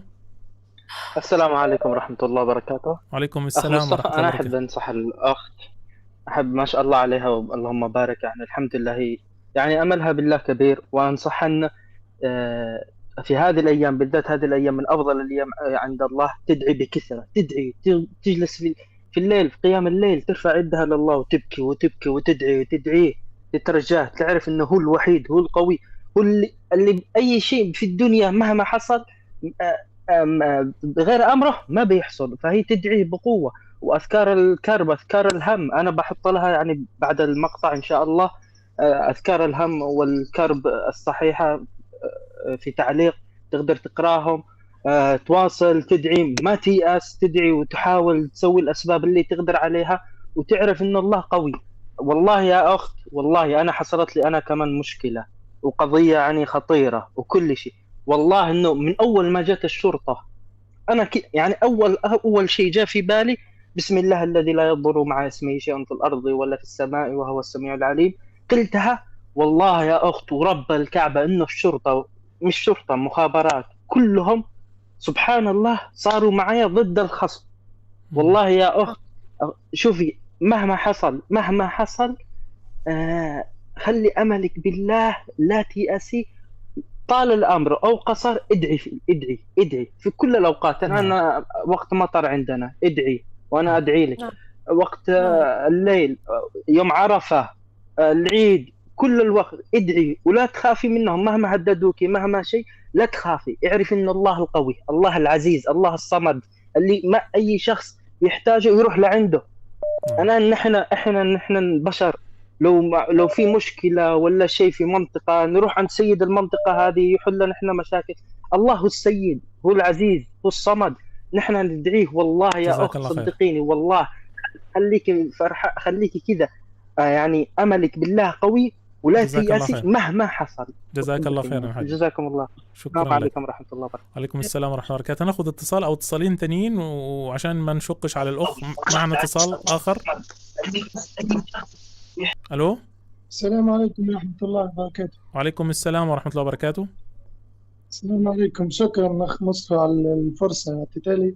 حبيت أقول لأختنا أم كلثوم، أنا أخوك صغير محمد من تونس.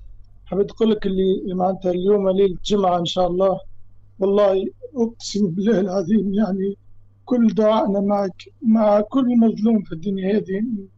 ربي يخف عليكم إن شاء الله. والنهار 3 يوم عرفة كل الدعاء فيه مستجاب إن شاء الله.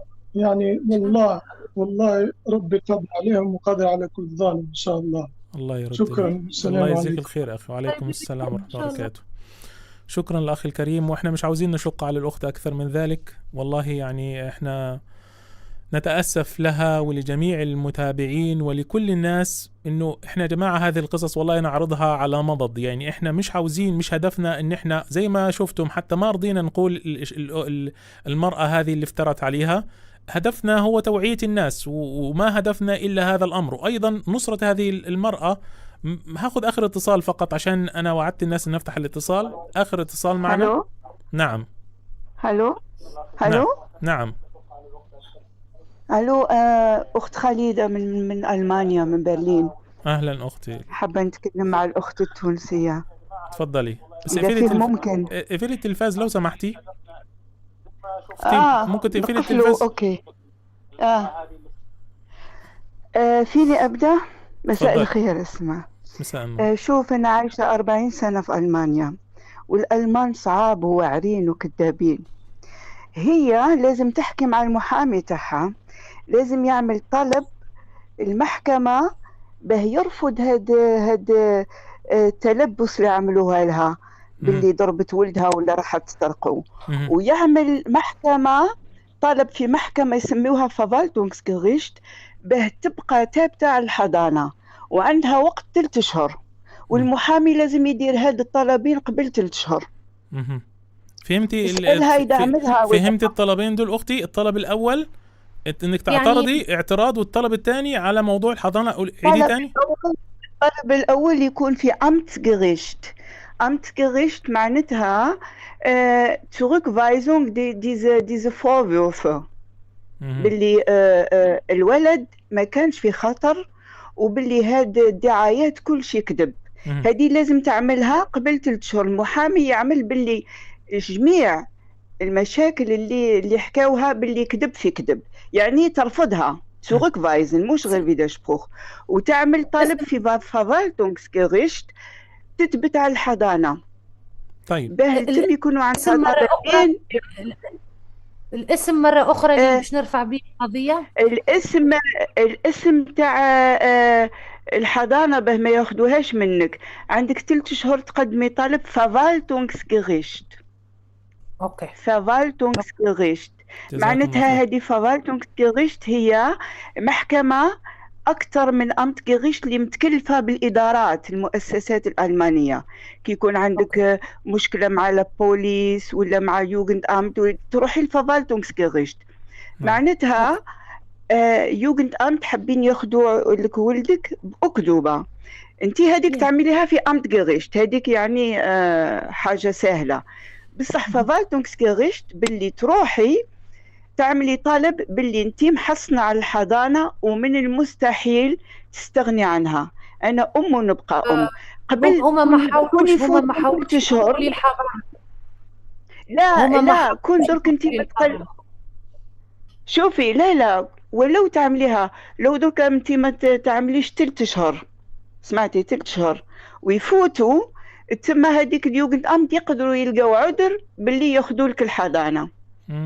تعملي في فافالتونغسكيرشت باللي انا الوكيله تاع ابني، انا وكيله ابني، يعني ich habe die Sorgerecht und ich möchte auch weiterbleiben. فهمتي؟ اوكي فهمت اختي، احتياطيا يعني باللي شوفي انت تبتي على الحضانه، هما درك يستناو 3 شهور، اذا كان يبقاو يتبعوا وبعدين ياخذوا منك الحضانه، تما بالاكتوبه هذيك يقول لك لا تما دركا نديو الحضانه احنا باه نداويو الولد وباه ناخذوه للطبيب وبعدين يلقاوها عذر باللي انت ما قدمتيش وما حصنتيش على الحضانه تاعك. ديريها مشكله، ديريها حاجه اداريه الحق، يعني باه يعني ما يصراولكش مشاكل في المستقبل. انت ديريها، هذا قانون. المحامي اللي نلتجأ له شنو؟ المحامي فاميليين اودا تقدري تعملي طلب وحدك، تقدري انت تكتبي وحدك ولا المحامي هذا اللي كلفتيه. يعني اذا كان فيكي تكتبي وحدك، تكتبي باللي انا فلان بن فلان، يا اخي عندك النيميرو تاع اليوغنت امت ديزا Geschäftszeichen عندك في الطلب تاعك، تحطي انا فلانه بنت فلانه وابني فلان بن فلان بتخفت Sorgerecht Erhaltung. سمعتي؟ اوكي معناتها الحضانه تبقى تبات الحضانه للمستقبل. انا بوصلكم ببعض ان شاء الله بعد اللقاء، بوصلكم ببعض تتكلموا مع بعض ايضا اذا سمحتي اختنا المتصله. لازم تعملها، المحاميين ما يعملوش، وبعدين اذا كان يوليو يبعثوا لها اوراق ويقولوا لها اعملي لنا انت شخفت باه نديو الولد منه دائسين اوبهوت معناتها راهو في الحمايه. نعم. وفي الحمايه معناتها هي خطيره، هي يعني اعوذ بالله على حسب تفكيرهم. الله يجزيك لازم شنو اسم المكتب اللي نبعث له الورقه هذه بالالمانيه من فضلك؟ فافالتونغسكيرشت. اكتبي فاو لا اختي انا قاعده نسجل، يعني هي بتسجل ان شاء الله، وبعد اللقاء ان شاء الله تقدر، وان شاء الله انا ببعث لك رقمها وتتواصلوا مع بعض اذا كان في امكانيه. ما عنديش مشكله. اوكي كاين بروبليم، بصح هذه قبل لا يفوتوا 3 شهور لازم تعملهم. قال واش دير هذيك يعني باه تبقى ثابته على الحضانه وخلي الظروف ماشيه. الله ييسر الامور. هي وهذه لازم تعملها والمحامي يقدر يعملها، تقدر تعملها لحالها. انت عندك خبره كبيره ما شاء الله، عندك 40 سنه. 40 سنه انا شاب راسي مع الالمان، شاب والكذوبات نتاعهم. الله ينجي الجميع. اوكي الله ينجي الجميع. يعني. الله يبارك فيك. الله يبارك فيك. الله. وهذه لازم تعمليها، يعني تكتبي لحالك ولا كما نقولوها المحامي تاعك انتراك. شوفي بعدين تلفني لي، يعطيك الاخ مصطفى التليفون تاعي ان شاء الله. تلفني لي، انا ساكنه في برلين يعني في المانيا. تلفني لي ونفسر لك كل شيء واش تعملي. سمعتي؟ الله يجزيك الخير. وتعمليها بفاكس، ما تزيديش تكتبي بفاكس احسن شيء. المحاكم هنا في المانيا يشتغلوا بالفاكس. سمعتي؟ اسرع شيء وذاك. وبعدين خلي يعني شوفي الدعاء وذاك. بصح هي مشكلتها مسلمه وابوها الماني، حابين ياخذوا منها الولد باه يربيوه على الطريقه الالمانيه. هي خطر للولد. سمعت؟ ثم ولد من مزدوج ولازم ياخذوا لها الولد، وهي لازم تثبت باللي انا حابه الحضانه، يعني اثبات الحضانه وانتراك باه يكون عندك باللي اذا كان حكاو من ولا من، مش بعدين 4 شهور يقولوا لك انت ما قدمتيش. مادام يعملوا المشكله هذه دائما تفاي انتريغا امتكريشت وفافالتونغسكريشت. الله يجزيك الخير. شكرا لك اختنا الكريمه على هذه النصائح، وما شاء الله يعني اتصال مهم وموفق. يلا مالا بعدين. يلا مع السلامه. مع السلامه. وشكرا للاخت الكريمه، ان شاء الله بوصلكم ببعض. لو حبينا نختم هذه الحلقه اختنا، لسه عندك فيديوهات عاوزه تعرضيها او اي شيء قبل ما نختم؟ طبعا. تفضلي. حسبي الله ونعم الوكيل. لهنا هذوما آخر كلمات أنا وابني وحدنا مهم. قلتهم له في تحت البيت في الكيلر في الدهليز. هذوما آخر كلمات قلتهم لابني. مهم. حسبي الله ونعم أنا شخصيا ما نسمعهمش يعني صعيبة شوية.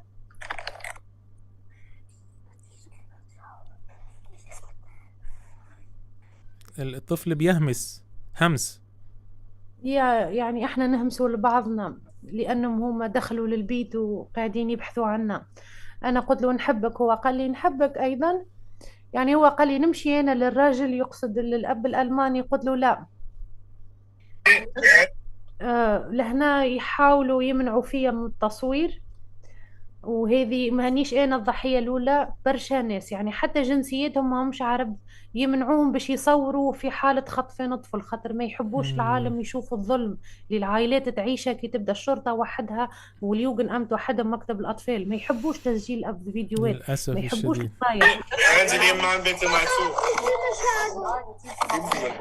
اسمعوا ايش قالوا، ايش قال ولدي.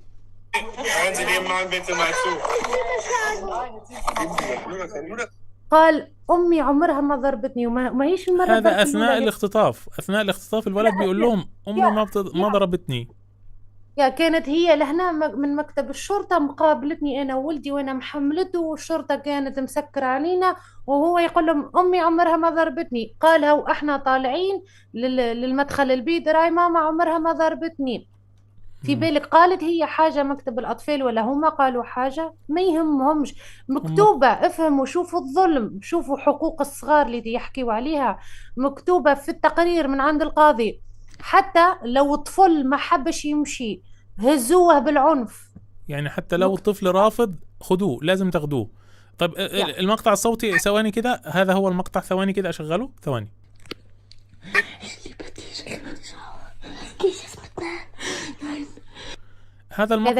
هذا المقطع ابنك بيوشوشك بيقول لك انا بحبك وكذا اثناء ما هم جايين يدهموا البيت. شوفوا الرعب يا جماعه، شوفوا الرعب. يا هما الفوق وانا وابني اسفل البيت.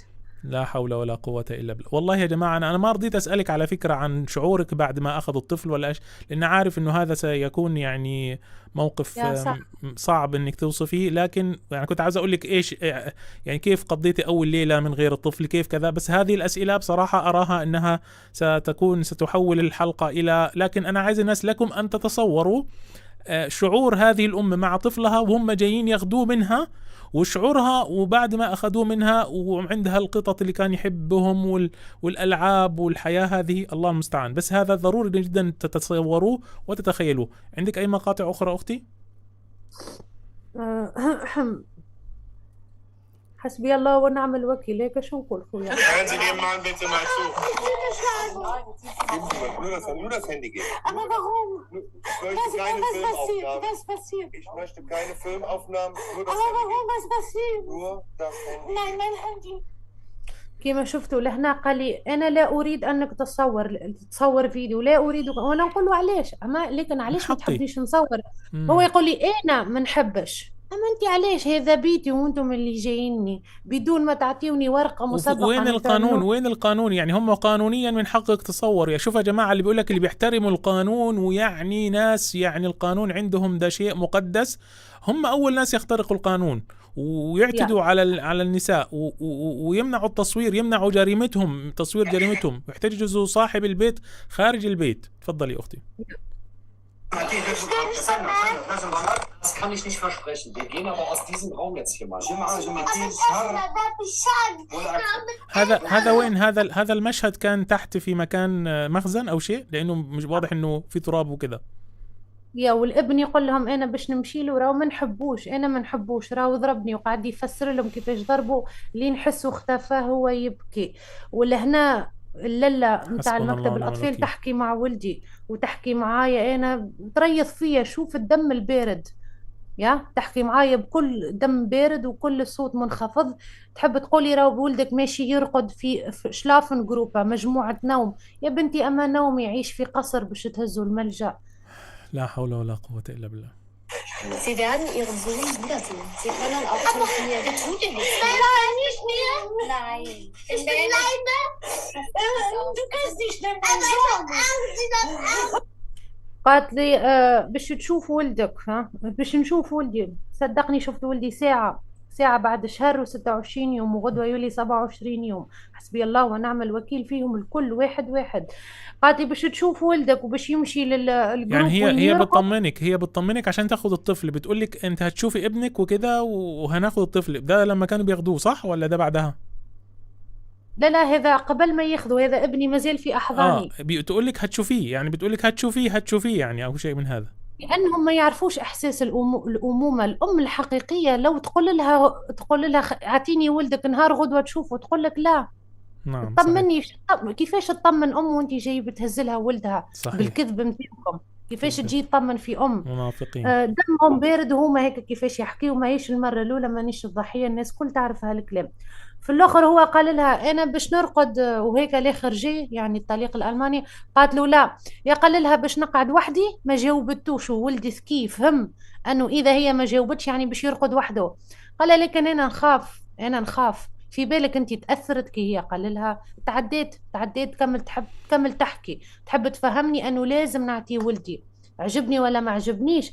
على خاطر هما قرروا في المحكمة وحدهم اللي أنا ما كنتش حاضرة فيها أنهم ياخذوا الطفل بالتهمة اللي أنا عرفتها بعد.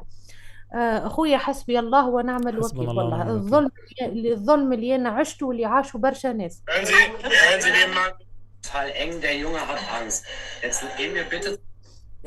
لهنا شفناهم.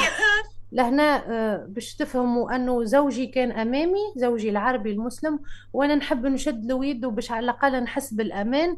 خايفه منهم خاطرهم ديما يحبوا يبعدوني ويحطوني وحدي، وانا ديما نرفض. Sagen Sie bitte jetzt eine starke Stehen Sie bitte. Bleib hier drinnen mit dem Kind. Versuchen Sie es bitte. Es wird nur noch... Warum? Sag, warum? Wir werden hierüber nicht diskutieren. Das haben wir bei Gericht gemacht. Aber warum? Warum von nicht? Warum? Sie gehen jetzt mal bitte erst raus.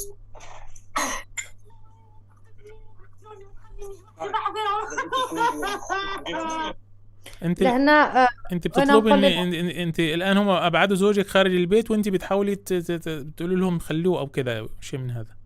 في القانون ما عندهمش يخرجوه لانه هو صاحب البيت، وهو اسمه ايضا مع اسمي احنا في البيت، احنا زوز اصحاب البيت.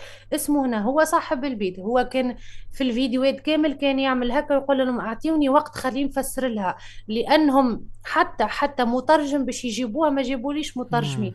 هذا ايضا خرق من حقوقي انا كأم ما نفهمش لغتهم. قالوا له اخرج، وانا كنت نقول لهم علاش باش تهزوها مني انا؟ خاطر انا في مخي اخر قضيه صارت. القاضي حكم انه الطفل يقعد معايا، وانا نقول له علاش؟ هو تقول لي هنا لا نتحدث، لقد تم الحكم في المحكمه. يا بنتي قل لي على الاقل ما يقولولكش علاش. بالحق يمرضوك، يزيدوا يمرضوك في هيك اللحظه باش بعد يزيدوا يتهموك، يقولوا راهي مجنونه، راهي كسرت، راهي عملت، حتى باش يساعدوك ويقولوا لك الأسباب ويفسروا لك بالطريقة الإنسانية. ما عندهمش حتى إنسانية. لهنا قالوا من فضلك أخرج، خرجوها. وانا نقول له لا بالله لا تخرج، راهم باش يقتلوني. أنا حسيتها لأنه أنا وقت كامل هم كادوا حسب وصفك كادوا أن يقتلوكي. موضوع أنهم يحطوا راسك تحت كده ويضغط عليكي بالركبة، هذا نفس المشهد تفعله الشرطة حتى في أمريكا. شفنا الرجل اللي مات اللي اسمه فلويد، هذا القضية المشهورة هذه. ما هو الشخص الأولاني جاء بعده شخص آخر أسود مات بنفس الطريقة. نعم. في ألمانيا فما زوز قضايا صارت في ألمانيا 2022 ماتوا بنفس الطريقة، الركبة في الهنا. نعم للأسف. في ألمانيا صارت أيضا. هذو الأخبار السيئة ما تشوفهمش في التلفاز، لازمك تبحث عنهم أنت. نعم. وعشان كده احنا بنجيب الأخبار دي. الناس اللي بيقولوا لنا ليه بتجيبوا الأخبار، لازم عشان نسمعكم وعشان ما حدش يتفاجأ، يكون عارف إنه هذا الكلام موجود، وإنه الصورة الوردية هذه مكذوبة، وإنه في خداع الناس وكده. نعم تفضلي أخت. هذا آخر فيديو إن شاء الله بإذن الله. نعم. وما زالت فما برشا فيديوهات وأدلة، لكن نستحفظ بيها ونكون ذكية. طيب برافو برافو. ونقدمها في المحاكم، هذه ضدهم هم الكل وضد أيضا الشرطة طب خلي بالك، الألمانية. اعملي نسخة من كل هذه الأشياء. طبعا أخي البيت محروس، البيت محروس ديجيتال، محروس وبطريقة أخرى محروس، لأني أنا نعرف الأشخاص اللي أنا ضدهم يقدروا في أي لحظة يعرفوا بيتي، طبعا يقدروا في أي لحظة يدخلوا البيت يهزوا الأدلة. أنا الأدلة الحمد لله، أدلة هنا، أدلة في المكتب هذا، أدلة هنا، أدلة ديجيتال، أدلة الفوق، الحمد لله. طبعا أخي خذوا احتياطكم. راو شوف، إذا إنسان تجرى وخذالك ولدك بتهمة يجم يعمل أكثر كمان هكا. إذا إنسان ما عندوش قلب وهز طفل وعذب طفل يجم يعمل أكثر من هكا، ويتهموك ويزيدوا يتهموك. Niemand schreie nicht, das ist normale Reaktion von einer Mutter. Mutter, ich schütze mein Kind. Niemand. لهنا قلت له خويا، سمعت أنه باش يهزوها جمعة أو جمعتين أو أكثر. قلت له جمعة ولا جمعتين مستحيل مستحيل مستحيل. بيقول لك يعني هناخذ الطفل أسبوع أو أسبوعين، فأنت بتقول لهم يعني مش موافقة يعني أو أكثر. أنا قلت له مستحيل مستحيل. هو قال لي ما تعيطش. هما ديما يحبوا يتهموك انك انت اللي تعيط وتبكي وعندك رياكسيون غير عاديه لانك انسانه وتحس وام وعند احساس. انا قلت له مانيش نعيط، هذه رياكسيون عاديه. هو يقول لي نيش غاين ما تعيطش، وانا نقول له مانيش نعيط، هذه رياكسيون تاع ام حقيقيه. انا راني نحمي ولدي. قلت له انا نحمي ولدي. الله ينجيك. ما يهمهمش خويا.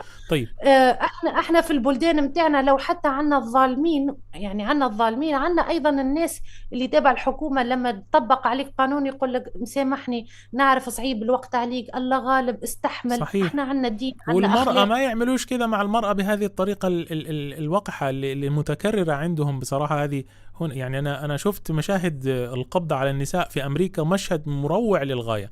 طيب إيش رسالتك في نهاية هذا البث؟ إيش رسالتك؟ بيشوفك الآن عدد كبير من الناس، وهيشوفك إن شاء الله بعد البث عدد كبير من الناس.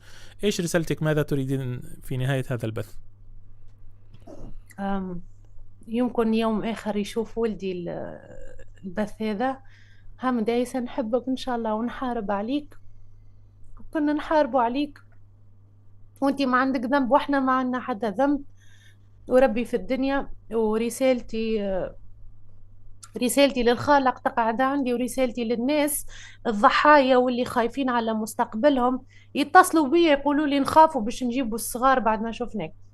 ما تخافوش، عيشوا حياتكم وتوكلوا على ربي. لو حتى صار لكم امتحان كيما صار لي أنا، هذا حب من عند ربي، وما تخافوش. والناس اللي قاعدة تعاني كيفي أنا، إذا عندك حق وماكش خارقة قانون وماكش عاملة عمايل ما ترضيش ربي وما ترضيش القانون، اخرج من فضلك واحكي، خاطر كي تخرج راك باش تساعدني أنا وتساعد الناس وتساعد روحك أنت وتساعد المستقبل متاع الأمهات اللي كيفنا أو الآباء اللي تهزت غرب.